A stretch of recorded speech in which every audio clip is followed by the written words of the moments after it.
Ito pa, pag-usapan pa natin ito. Pangatlo pa lang pala yun. Oy, eto mga kababayan. Dito ako natatawa eh.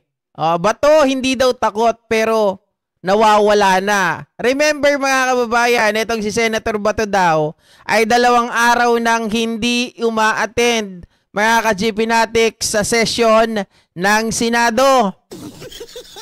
Di ba kare-resume pa lang po nila? Ngayon po ay araw ng Miyerkules, mga ka-GP Lunes, Martes, hindi po napagkikita itong si Senator Bato. Sabi ng kanyang mga DDS, sabi ng kanyang abogado, hindi raw nagtatago itong si Bato. Hindi raw natatakot si Bato. 'Di ba? Pero mga kababayan, ang nakakapagtaka dito, kung hindi natatakot itong si Bato, bakit ngayon pa lang mga kababayan ay nag-file na kaagad sila ng TRO. Temporary Restraining Order dito kay Bato de la Rosa.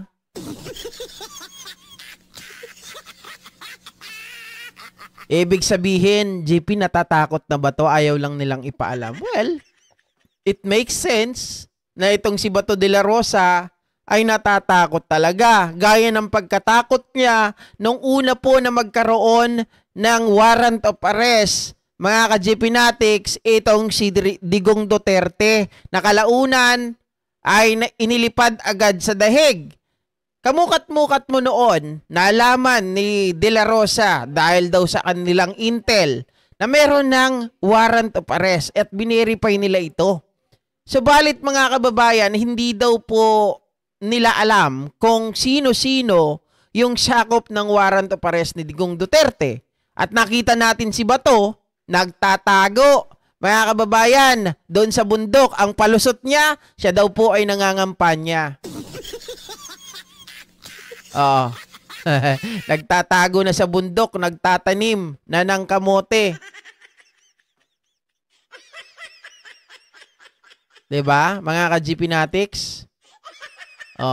nasan yung TRO nila?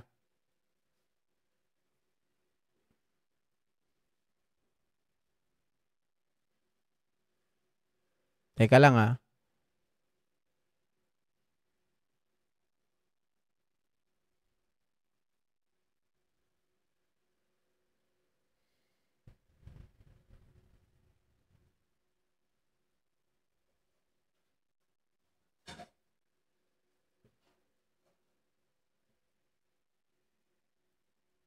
Ano ba to si Bato? Last ka na, Bato.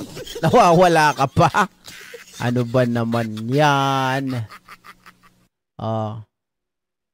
Ito pala yun, mga kababayan.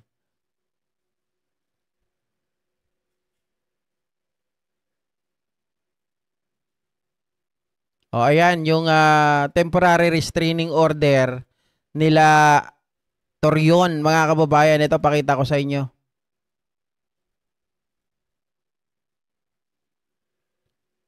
Yan, ito kasi, tingnan nyo, mga kababayan.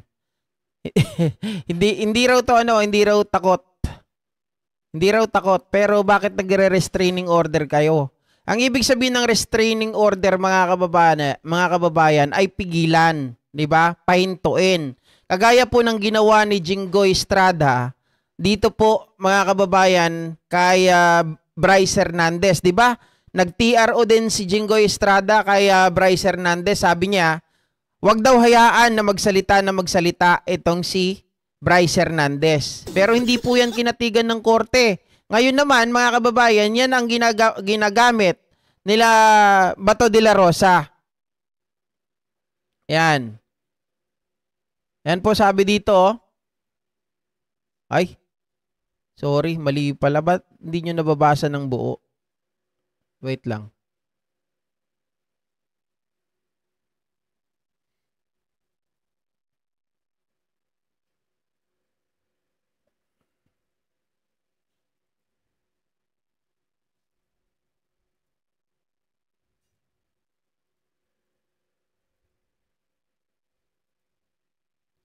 O, yan, mga ka-JP. Ito, prayer pa talaga nakalagay, ha? Wherefore, petitioner most respectfully pray that this honorable court, mga kababayan. Biruin mo yung title lang, ano, yung letterhead prayer. Nananalangin po kami. Ay, nako. Ngayon ko lang napansin na prayer pala yung nakalagay doon. Nananalangin po kami na pagbigyan nyo kami sa aming kahilingan. Oh. Take judicial notice of the public statement by Ombudsman Jesus Crespin Rimulya on November 8, 2025 confirming on good authority the issuance of an ICC warrant of arrest against petitioner Senator Ronald Bato de la Rosa and of media reports evidencing continuing cooperation between the DOJ, WPP, and the ICC. Talaga naman kasi itong si Boying, bakit naman kasi mga kababayan, ginulat-gulat nyo? Bakit ba pinapakaban nyo masyado si Bato de la Rosa? Gusto ko pa naman marinig yung Mr. Trillanes, make my day. Ngak-ngak ka ng ngak-ngak dyan, Mr. Trillanes. Gusto mo, pag nandyan na ang ICC, kasama ka, ikaw maghuli sa akin. Make my day, Mr. Trillanes. Mga kababayan, sino daw? Sabi ni Fanny TV, bobo ka sa batas. Ako ba? Okay, bobo pala ako sa batas. Sige. Kung ako yan sinasabi mo, okay lang, walang problema. Sabi dito, issue immediately a temporary restraining order or TRO and or writ of preliminary injunction enjoining all respondents, their agents, and subordinates from enforcing, facilitating, or coordinating the implementation of any ICC warrant, red notice, or surrender request against petitioner Senator Bato de la Rosa. Ako sa pagkakaintindi ko dito mga kababayan, kahit na maglabas yung Supreme Court ng bagong ruling, 'di ba? Doon sa tinatawag po natin ay yung ito po ay nakalimutan ko bigla. Mamaya, maalala ko din yan. Dito ang gagamitin nila, yung parang kay Digong pa rin, mga kababayan, na ito po ay, di ba, ayon po sa batas ng International Tribunal, palagay ko, hindi pa rin magagamit nila Bato de la Rosa. Kahit, Diyos ko. Sabi nga nila, hindi daw pwedeng i-invoke yung 9851. Diba? So, ang palagay ko naman, surrender pa rin ang gagamitin dito.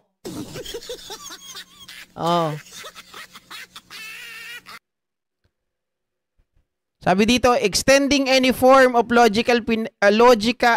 logistical, financial, or protective assistance to ICC witnesses through the Witness Protection Program or any similar office, and transmitting any ICC-related communication or correspondent through diplomatic or law enforcement channels pending final resolution of this case. Kitang-kita talaga rito mga kababayan, na takot talaga sila. Bato, hindi ka ba natutuwa nito? Kala ko ba gusto mo na makasama si Digong Duterte? Resolved forthwith all pending motion for injunctive relief considering the gravity and immediacy of the constitutional issues involved and grant such other reliefs as are just, equitable, and necessary to preserve the rule of the law, the sovereignty of the Republic, and the integrity of the Supreme Court's jurisdiction. Respectfully submitted this 13th day of November 2025 at the Davao City for Manila, Philippines.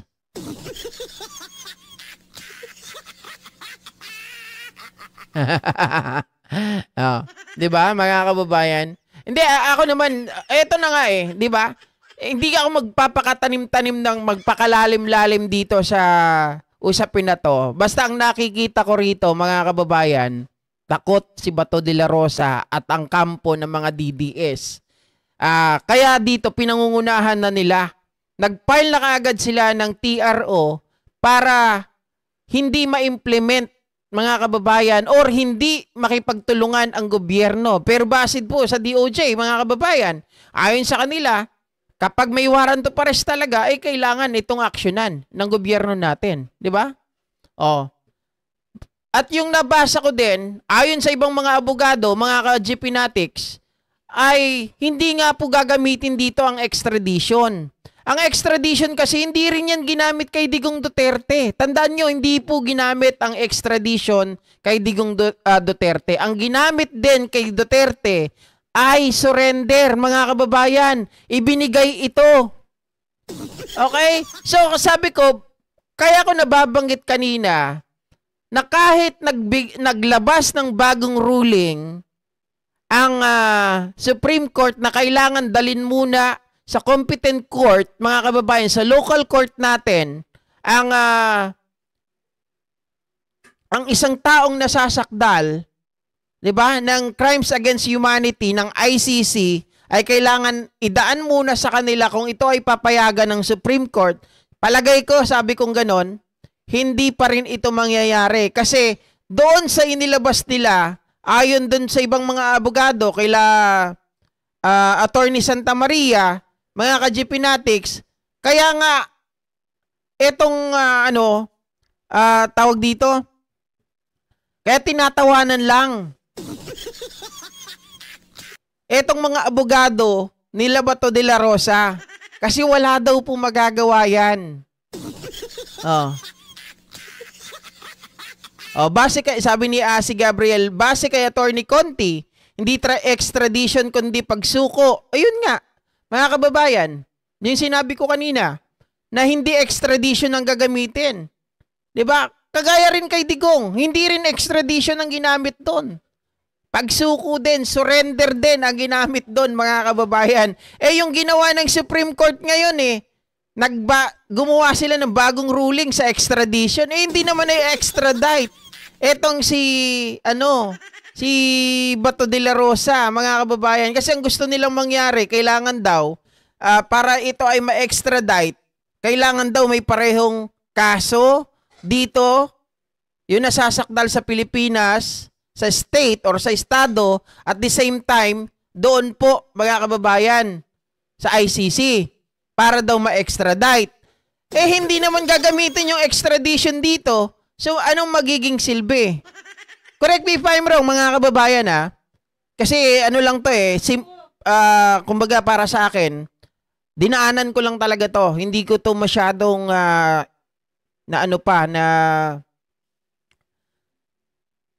na-review ng gusto. Mga kababayan, dinagdag ko lang to habang tayo po ay nagla-live. Kaya natatawa na nga lang ako Sabi kong ganon, sablay pa rin, akala nila hindi mabibit-bit itong si Bato de la Rosa pag nagkataon. Kasi isipin po ninyo, mga kababayan, bakit kakailangan magpasaklolo rin sa Senado? 'Di ba? Bakit kailangan ka magpasaklolo sa Senado kung alam mo na hindi ka madadampot dito sa Pilipinas? Kung alam mo na ikaw ay hindi mahuhuli. Mga ka-GP Natics, palagay ko, nakita na rin nila yan. Nakita na rin nila yan ng partido nila o ng grupo nila ng mga DDS at maging ng mga abogado nila, mga kababayan. Kaya isipin nyo nga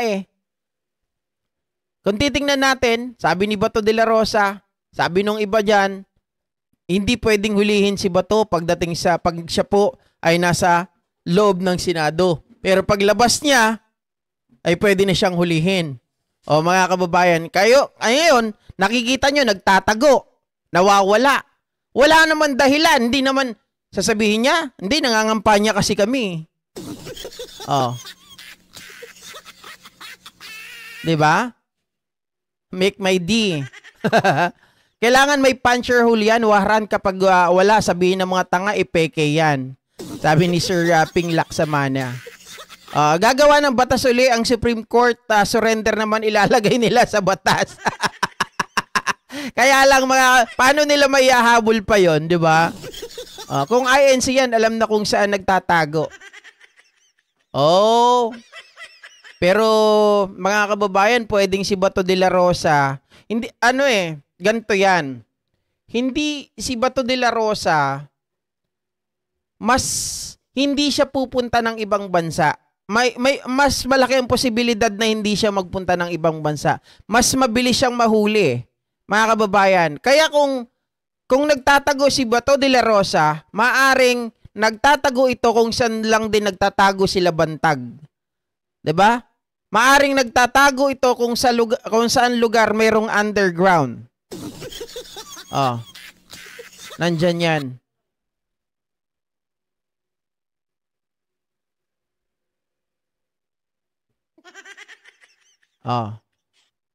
Sana lahat ng DDS Senator manlaban.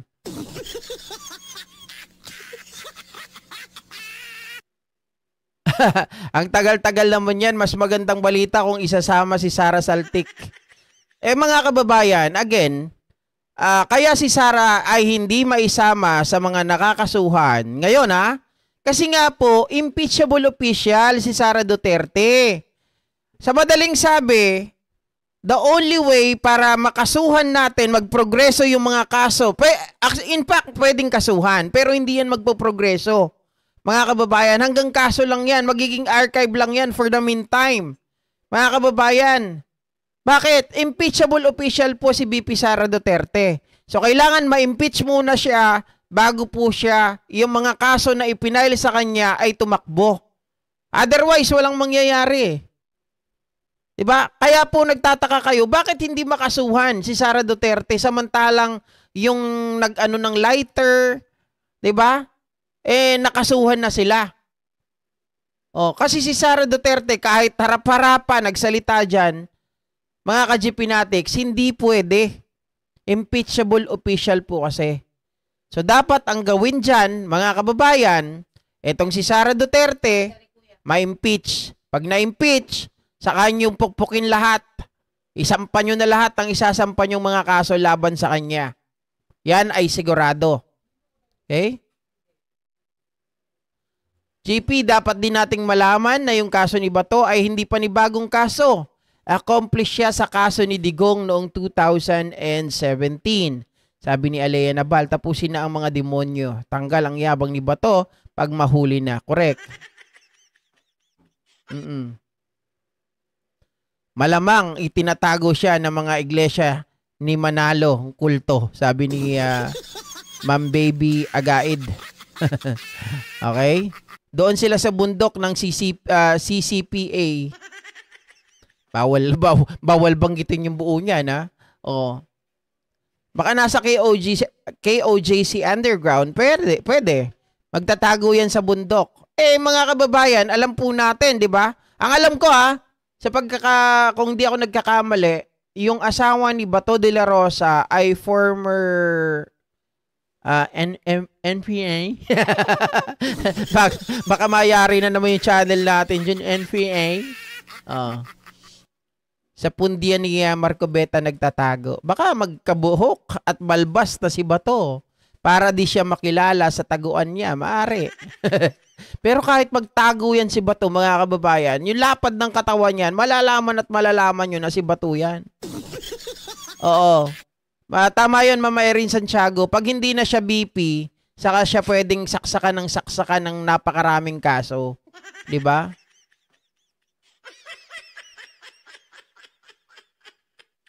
Ay, mas bobo ka naman na Pani TV 1998. Ba't mo binura? Ha?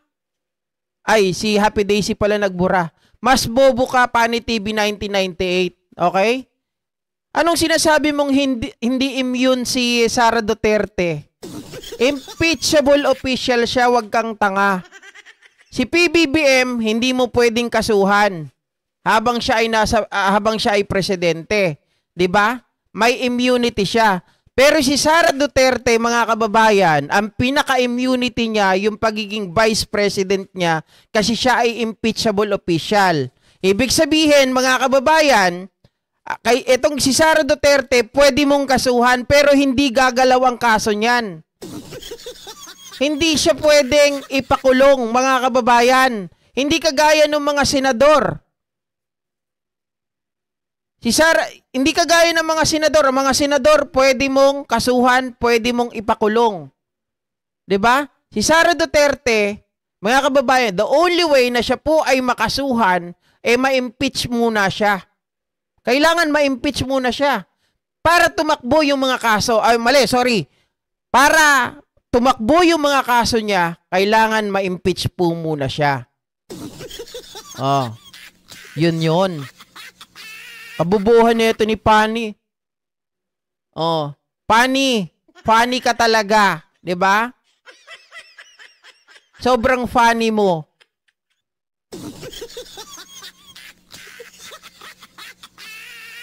Gusto mo iparinig ko pa sa iyo yung sinasabi ng batas eh. 'Di ba? Maliwanag na maliwanag 'yan. Impeachable official, mga kababayan, si Sara Duterte. Kaya nga kahit si Samuel Martires, sinasabi niya, hindi niya pwedeng tanggalin si VP Sara Duterte not unless siya ay ma-impeach. Hindi niya siya pwedeng kasuhan not unless siya ay ma-impeach muna. Diba? Yung kasuhan na sinasabi dito, ito po ay magprogreso. Pwede siyang kasuhan, pero mananatili yan, nandyan lang yan. Archive muna. Hindi nyo pwedeng i-implement yan kaagad. Oh.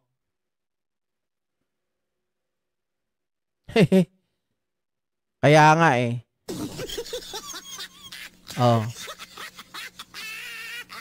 Wag na Sir GP, di rin lang niya din na... Wag na Sir GP, di rin niya lang din niya naiintindihan. Kaya nga. Jenny Ramos, worth yung comment niya sa discussion. Hindi, okay lang yan, mga kababayan. Diba? Ganyan talaga ang buhay eh. Anyway, mga ka-GP Natics, maraming salamat po. Muli, nakadalawang oras tayo ha. Oh. Sana magtuloy-tuloy na yung kasipagan ko. Hindi, syempre, ganun pa rin kasi yung ano ko ngayon, hindi pa maganda yung vision ko, mga kababayan, ng gusto. Pero, konti-konti, kahit papano, gumaganda naman na siya. Di ba? Oo. Hindi kasi naiintindihan ng mga DD-shit yan daw. Ako, pag hindi ko alam yung batas, hindi ko talaga paninindigan, mga kababayan. Bakit ko paninindigan kung hindi ko naman alam? Hindi ko ipaglalaban yan. O inaamin ko kanina dun sa International Tribunal, hindi ko masyadong alam yan. Ang alam ko lang dyan yung RA 9851, di ba? At itong ginamit kay Digong, mga kababayan, yan ay surrender. Hindi po yan Diyos ko, extradition kayo ng extradition.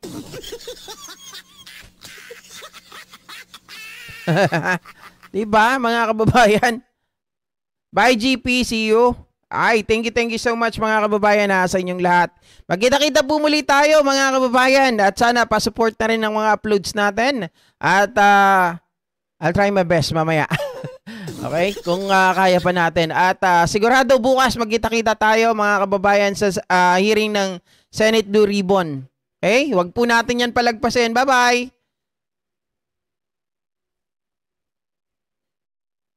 Go Philippines! Go Philippines! Go Philippines! Go Philippines! Sa silong ng araw, lupang shoutout muna natin mga kababayan yung mother daw ni si Gabriel. Mami Zinaida, shoutout po sa inyo. Kamusta po kayo? Alaga, tugong magiting, sa'yo'y alay na. Sa bawat pagsikap, sa bawat hakbang, ang dangal ng bayan, tayo ay manindigan. Huwag matakot, huwag panghinaan. Sa hamon ng buhay, tayo'y lumaban. Pag-ibig sa bayan, sa puso'y ilaganap. Dugo't pawis aking handang iharap. Go Philippines, bayan kong mahal. Sa iyong buhay ko ay iaalay. Sa hirap at ginhawa, hindi kita iiwan. Laging tatanglaw, hindi papatinag. Sa liwanag mo, O Diyos, ako'y nagising. Pag-ibig mo sa bayan, walang kahambing. Sa bawat sugat, ikaw ang naghihilom. Pag-asa at lakas, sa'yo tutugon. Yeah, go Philippine, taas noo, di pabubuwag. Kasaysayan natin, di mabubura na sinungaling at huwag. Fake news, dapat nating labanan. Buksan ang isipan